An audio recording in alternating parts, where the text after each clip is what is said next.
Assalamualaikum warahmatullahi wabarakatuh. Nama saya Rizky Tawindianingrum. Saya mahasiswi Universitas Esa Unggul jurusan Ilmu Gizi.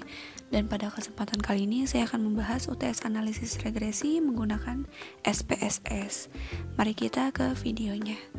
Jadi di sini saya punya 51 data responden. Ini adalah data survei fiktif di mana ada umur dan juga ada kadar kolesterol dalam gram per desiliter.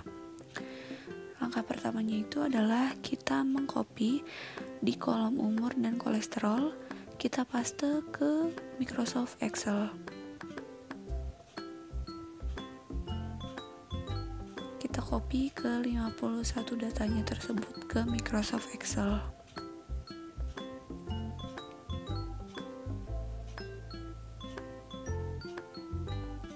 Nah, selanjutnya yang ada di Microsoft Excel ini kita copy ke dalam sistem SPSS.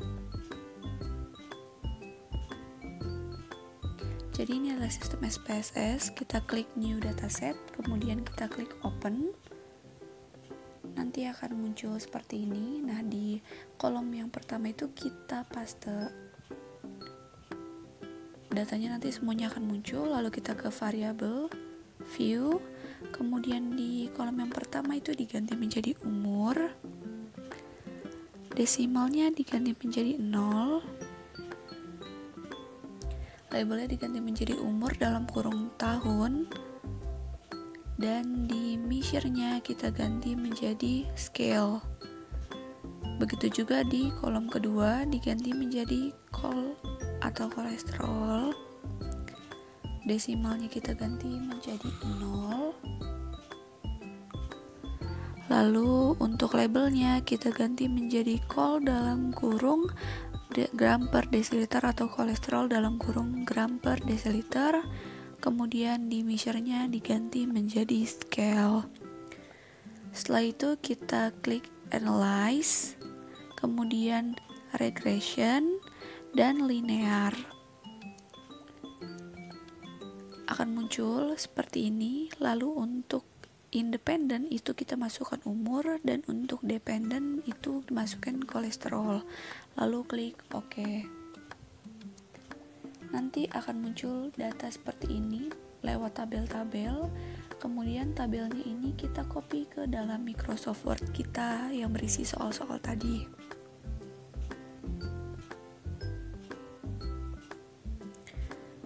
Nah, setelah di copy akan jadi seperti ini, dimana dari sini kita bisa menentukan atau mendapatkan hasil dari soal-soal yang akan kita bahas, yaitu R, beta 1, beta 0.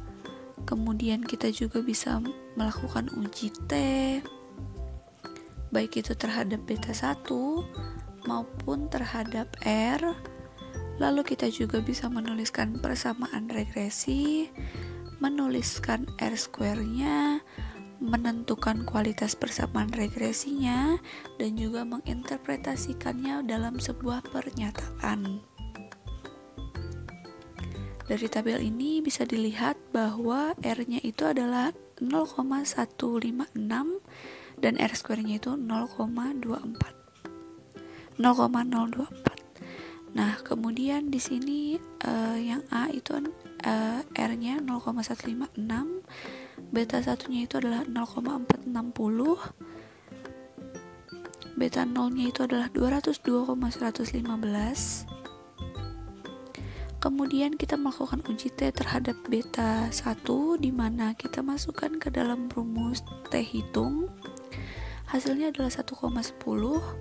Nah, setelah itu kita lihat tabel T-nya dengan N-2. N-nya itu adalah jumlah responden atau 51 orang dikurang 2 yaitu 49. Dan kita lihat di tabelnya nomor 49 dengan total 0,05 kita dapatkan 2,00. Nah, di sini di hasilnya adalah T hitungnya itu lebih kecil dari T tabel. Nah, karena T hitungnya lebih kecil dari T tabel, maka H0-nya diterima. Artinya tidak ada korelasi atau korelasinya itu negatif antara umur dan kadar kolesterol.